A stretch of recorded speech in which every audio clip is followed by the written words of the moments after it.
मित्रों, जीएस इस संतोष सर में आपका स्वागत है। आज के लेक्चर में दोस्तों हम लोकसभा के बारे में अध्ययन करेंगे। Lok Sabha, house of the people. Lok Sabha, house of the people, house of the people, इसके बारे में अध्ययन करेंगे मित्रों। बड़ा ही महत्वपूर्ण चैप्टर है। यहाँ से आगामी परीक्षाओं में बहुत सारे क्वेश्चन पूछे जाते हैं।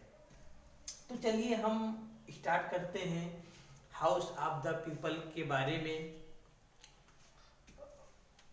पिछले वाले लेक्चर में हमने आप लोगों को राज्यसभा के बारे में पढ़ा दिया है, तो इस लेक्चर में आप लोकसभा के बारे में पढ़ेंगे। लोकसभा अर्थात लोगों की सभा। लोकसभा मीन्स लोगों का समूह या सभा, अर्थात जहां पर लोगों का प्रतिनिधित्व हो उसे ही हम लोकसभा कहते हैं। आप जानते हैं कि संसद जो होती है वह लोकसभा, राज्यसभा और राष्ट्रपति का संयुक्त रूप होता है संसद। तो उसी का एक अंग है मित्रों महत्वपूर्ण, जहां पर जनता का प्रतिनिधित्व होता है, जिसे हम जनता का सदन कहते हैं, उसे ही लोकसभा कहा जाता है। लोकसभा का गठन का प्रावधान अनुच्छेद 81 में दिया गया है। अनुच्छेद 81 में लोकसभा के गठन का प्रावधान के बारे में बताया गया है तथा गठन के प्रावधान के बारे में 81 में बताया गया है, किंतु 79 अनुच्छेद 79 में लोकसभा के बारे में बताया गया है। दोस्तों, लोकसभा के बारे में अनुच्छेद 79 में बताया गया है, 79 में बताया गया है। लोकसभा जो कि एक अस्थायी सदन है, जो कि एक अस्थायी सदन है, इसलिए इसे हम कई नामों से जानते हैं। अस्थायी सदन व निम्न सदन व जनता का सदन, लोकप्रिय सदन तथा भावनाओं का सदन। तो बहुत सारे नामों से मित्रों इनको जाना जाता है। मीन्स मोस्ट इंपॉर्टेंट नामों के लिए जाए तो निम्न सदन, अस्थायी सदन, जनता का सदन, लोकप्रिय सदन, भावनाओं का सदन के नाम से इसे हम जानते हैं। लोकसभा में अधिकतम सदस्य संख्या इस समय 552 निर्धारित की गई है। 31वें संविधान संशोधन द्वारा लोकसभा की जो 525 सीटें थी उनको बढ़ाकर 552 किया गया है, जो कि 552 अभी भी है कि लोकसभा में अधिकतम सीटों की संख्या 552 होगी। अब हम चलिए इनको देखते हैं कि जो यह 552 सदस्य संख्या है लोकसभा में, तो ये 552 जो सदस्य संख्या है मित्रों लोकसभा में, ये कहां से आते हैं? तो इसमें से अगर हम थोड़ा सा गौर करें तो 530 सदस्य जो आएंगे वह आएंगे राज्यों से। 530 सदस्य मित्रों राज्यों से आएंगे व 20 सदस्य आएंगे आपके संघ शासित क्षेत्रों से। संघ शासित क्षेत्रों से ये 20 सदस्य आएंगे, किंतु वास्तविक स्थितियां यह हैं कि 530 राज्यों से तो आते हैं तथा संघ शासित प्रदेशों से मात्र 13 आते हैं। संघ शासित प्रदेशों से जो राज्यों की स्थितियां हैं वह तो 530 आते ही हैं, किंतु मित्रों यहाँ पर राज्यों की स्थितियां थोड़ी सी घट गई हैं, अर्थात यहां से सिर्फ 13 आते हैं। कारण क्या है कि संघ शासित क्षेत्रों में सीटों का निर्धारण जनता के आधार पर किया जाता है, पब्लिक के आधार पर किया जाता है, किंतु कुछ संघ शासित क्षेत्रों में जनता का जनसंख्या कम हुई है ना। यही वजह है कि यहाँ से आने चाहिए थे 20, आ रहे हैं 13। वो भी 13 कहाँ से आ रहे हैं? दिल्ली, जो कि एक संघ शासित क्षेत्र है, दिल्ली से आते हैं 7, दिल्ली से आते हैं 7 व अन्य संघ शासित प्रदेशों से आते हैं 6। तो यही 7, 6, 13 हो रहे हैं, होने चाहिए थे 20।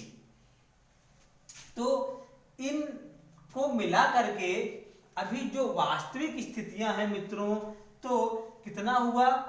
530, 513, तो यह हो गए 43। प्लस यहाँ पर 2 सदस्यों को, 2 एंग्लो इंडियन को राष्ट्रपति मनोनीत करते हैं। 2 एंग्लो इंडियन को राष्ट्रपति मनोनीत करते हैं।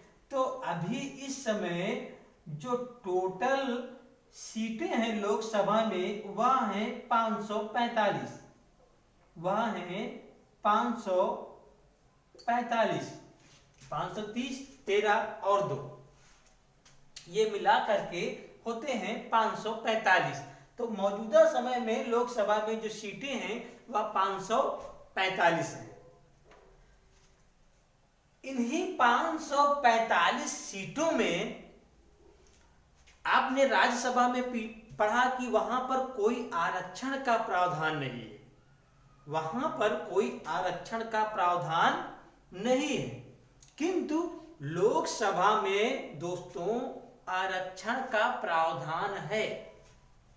लोकसभा में अनुच्छेद 330 में वर्णित है, अनुच्छेद 330 से लोकसभा में आरक्षण का प्रावधान है। तो इसमें एससी और एसटी को लोकसभा में आरक्षण दिया गया है।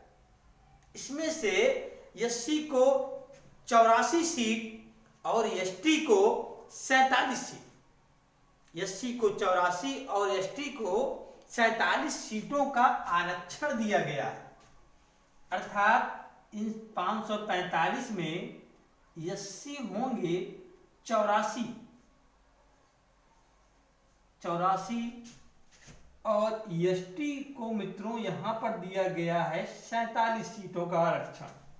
तो लोकसभा में आरक्षण का प्रावधान निहित है, जबकि यह सिस्टम राज्यसभा में नहीं है। लोकसभा के सदस्यों का अगर अब हम निर्वाचन की बात करें तो लोकसभा के सदस्यों का निर्वाचन प्रत्यक्ष रूप से होता है, अर्थात सीधे जनता द्वारा होता है, सीधे जनता द्वारा होता है। यहाँ पर एक शब्द आता है मित्रों, फर्स्ट ऑफ द पोस्ट। इसका तात्पर्य यहाँ पर यह है कि जो व्यक्ति सर्वाधिक मतों को कलेक्ट करेगा, अर्थात कहीं पर मान लीजिए 2000 वोटर हैं और 2 लोग खड़े हैं, तो यहाँ पर जो अधिकांश मतों को लाएगा, कोई लाता है 2000 में मान लीजिए 1100 और अगला लाता है मित्रों 900, तो जो 1100 वाला कैंडिडेट होगा वह विजित माना जाएगा। तो कहने का तात्पर्य ये है कि जो अधिकांश सीटों को लाता है वही विजेता घोषित किया जाता है। इसी को first of the post system कहते हैं। फिलहाल ये शब्द आपको इंडियन कॉन्स्टिट्यूशन में नहीं मिलेंगे क्योंकि ये टेक्निकल और आधुनिक शब्द हैं, लेकिन इनको आप ध्यान रखिएगा। निर्वाचन की बात लोकसभा के सदस्यों की जाए तो प्रत्यक्ष रूप से इनका निर्वाचन होता है, जबकि राष्ट्रपति को आपने पढ़ा था एकल संक्रमणीय मतदान विधि से उनका निर्वाचन होता था। 61वें संविधान संशोधन द्वारा लोकसभा में जो आयु सीमा थी 21 वर्ष उसको घटाकर 18 वर्ष कर दिया गया। अर्थात लोकसभा में 18 वर्ष से कम आयु के बच्चे भी अब वोट दे सकते हैं। कहने का तात्पर्य यह है मित्रों कि 18 वर्ष से कम नहीं, सॉरी अधिक 21 वर्ष का जो मामला था वह 61वां संविधान संशोधन द्वारा घटा दिया गया उनकी आयु को, और इस समय जो निर्धारित किया गया है आपकी आयु 18 वर्ष से अधिक है तो आप इस इलेक्शन में भाग ले सकते हैं, अर्थात यहाँ पर अपने वोट को दे सकते हैं। यहाँ पर एक बड़ा अच्छा सा प्रश्न आता है दोस्तों कि लोकसभा का कार्यकाल कितने वर्षों तक है, क्योंकि 1976 में लोकसभा का कार्यकाल 1 वर्ष बढ़ गया था। 42वां संविधान संशोधन करके तत्कालीन प्रधानमंत्री इंदिरा गांधी ने उस समय के कार्यकाल को 6 वर्ष कर दिया था, किंतु लोकसभा का कार्यकाल, वास्तविक कार्यकाल अभी देखा जाए तो 5 वर्ष है, क्योंकि उसी के 1976 में 42वां संविधान संशोधन हुआ था तथा उसी के 2 वर्ष बाद 1978 में 44वां संविधान संशोधन द्वारा गैर कांग्रेसी सरकार आई थी मोरारजी देसाई के नेतृत्व में। उन्होंने क्या किया था कि 42वें संविधान संशोधन में बहुत सारे परिवर्तन कर दिए, अर्थात जो कि एक मिनी कॉन्स्टिट्यूशन कहा जाता था, उसमें बहुत सारे परिवर्तन उन्होंने किए और लोकसभा का कार्यकाल पुनः 5 वर्ष कर दिया।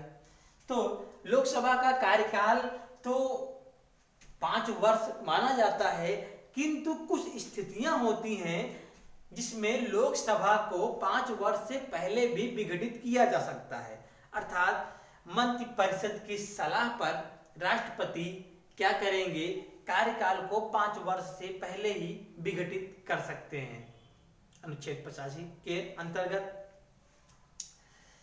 अगर अब हम लोकसभा सदस्यों की योग्यता की बात करें कि यहाँ पर जो लोकसभा सदस्य होते हैं, जो लोकसभा में बैठते हैं सांसद लोग, उनकी योग्यता क्या होती है, तो योग्यता में सर्वप्रथम तो वह भारत का नागरिक हो। दूसरी बात, आयु जो हो वह 25 वर्ष पूर्ण करते हो। तीसरा, वह पागल व दिवालिया ना हो, अर्थात मानसिक रूप से स्वस्थ हो। शारीरिक रूप की बात नहीं की गई है, मानसिक रूप की यहाँ पर बात की गई है। मानसिक रूप से वह स्वस्थ हो तथा दिवालिया ना घोषित किए गए हैं। मीन्स कि जैसे कि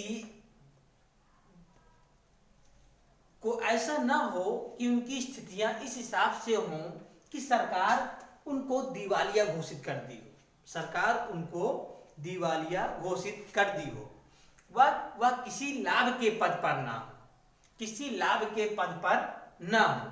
लाभ का पद का तात्पर्य यहाँ पर ऐसे है कि कोई भी गवर्नमेंट एम्प्लॉय नहीं हो सकता है।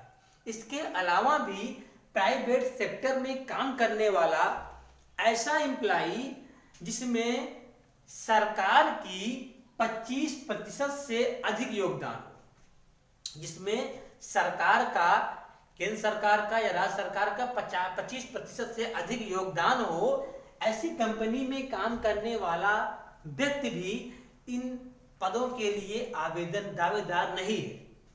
इन पदों के लिए वह दावेदार नहीं माना जाएगा, अर्थात वह लाभ के पद पर कार्य न करता हो।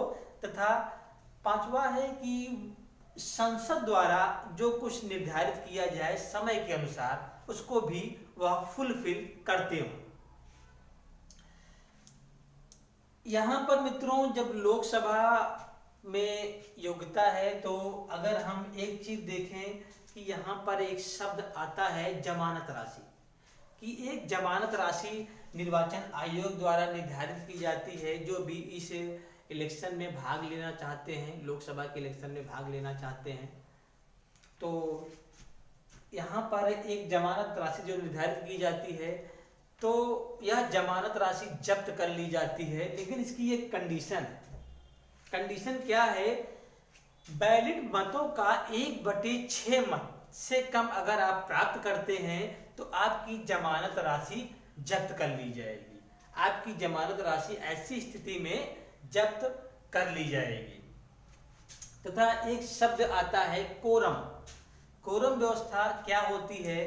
तो कोई विधेयक पास करना हो, लोकसभा में कम से कम 1/10 सदस्यों की उपस्थिति अनिवार्य है, अर्थात 545 का 1/10 सदस्य अगर उपस्थित रहते हैं तो वह बैठक सफल मानी जाती है, जिसे हम कोरम व्यवस्था कहते हैं, जो कि 1/10 होती है। अगर यहीं पर एक अच्छा सा प्रश्न आता है दोस्तों लोकसभा के बारे में। लोकसभा में पेश होता है धन विधेयक। तो धन विधेयक सर्वप्रथम लोकसभा में पेश होता है। क्यों धन विधेयक सर्वप्रथम लोकसभा में ही पेश होता है? क्योंकि धन विधेयक जो होता है उसे लोकसभा अध्यक्ष निर्धारित करते हैं कि यह धन विधेयक है कि वित्त विधेयक है या साधारण विधेयक है। तो धन विधेयक में जनता का धन होता है, अर्थात जनता का प्रतिनिधित्व लोकसभा में होता है।